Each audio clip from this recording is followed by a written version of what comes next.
AP రాజధాని అమరావతిలో ముఖ్యమంత్రి చంద్రబాబు సొంత ఇంటిని నిర్మించుకుంటున్నారు. వెలగపూడి సచివాలయం సమీపాన E9 రహదారి పక్కనే ముఖ్యమంత్రి కుటుంబం 5 ఎకరాల స్థలాన్ని కొనుగోలు చేసింది. 4 వైపులా రోడ్లు సచివాలయానికి, హైకోర్టుకు సమీపంలో ఉండేలా చూసి స్థలాన్ని కొనుగోలు చేశారు.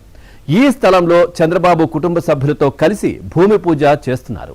ఇక ఏడాదిన్నరలో ఇంటి నిర్మాణం పూర్తి చేసేలా ప్రణాళికలు సిద్ధం చేశారు. దీనికి సంబంధించి మరింత సమాచారాన్ని మా కరెస్పాండెంట్ సత్య అందిస్తారు. సత్య, ఓటు యు. గడిచిన 5 ఏళ్లుగా రాజధాని అమరావతిని నిర్వీర్యం చేయడానికి గత ప్రభుత్వం ప్రయత్నిస్తే ఇటు కూటమి సర్కార్ అధికారంలోకి రాగానే అమరావతి పనులను వెంటనే ప్రారంభించింది.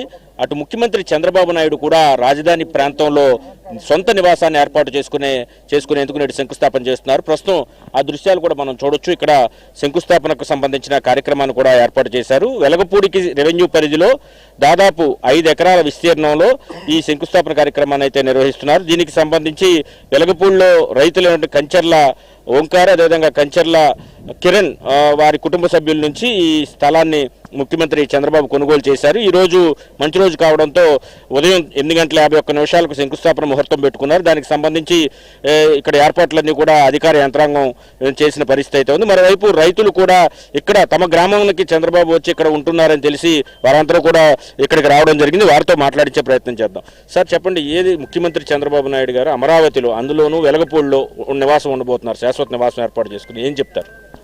వెలగపూడి నివాసిగా, అమరావతి రైతుగా చాలా సంతోషపడుతున్నాను, గర్వపడుతున్నానండి.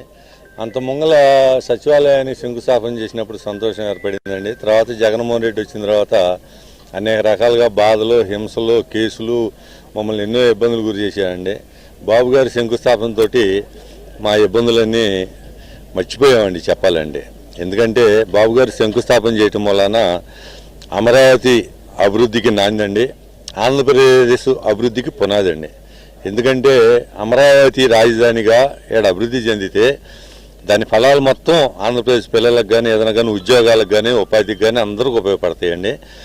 ఇది చాలా గర్వంగా ఉంది. ఎందుకంటే మా వెలగపూడి రైతులే కుటుంబ సభ్యులు కంచెర్ల సాంబశివరావు, కంచెర్ల ఓంకారు, కంచెర్ల కిరణ్ 25 ఎకరాలు భూమి ఇస్తే కనుక 25,000 గజాలు ఇచ్చారండి. దీనికి అన్ని సౌకర్యాలు ఉన్నాయి. ఇప్పుడు వెలగపూడి అమరావతిలో ఇది నడి మధ్య అండి. పక్కన E6 ఉంది, అటేమో N10 ఉంది, ఈ మధ్యలో ఉంది. పక్కన NGOs కానీ, ఎమ్మెల్యే క్వార్టర్స్ కానీ, IAS ఆఫీసర్లు కానీ, కోర్టు కానీ అన్నీ అందుబాటులో ఉన్నాయండి. ఇవన్నీ ఆలోచించే బాబు గారు ఒక విజన్ ఉన్న నాయకుడు కాబట్టి ఎటు పోవాలా కానీ కిలోమీటర్న్నరండి, అందుకంటే ఏం లేదు.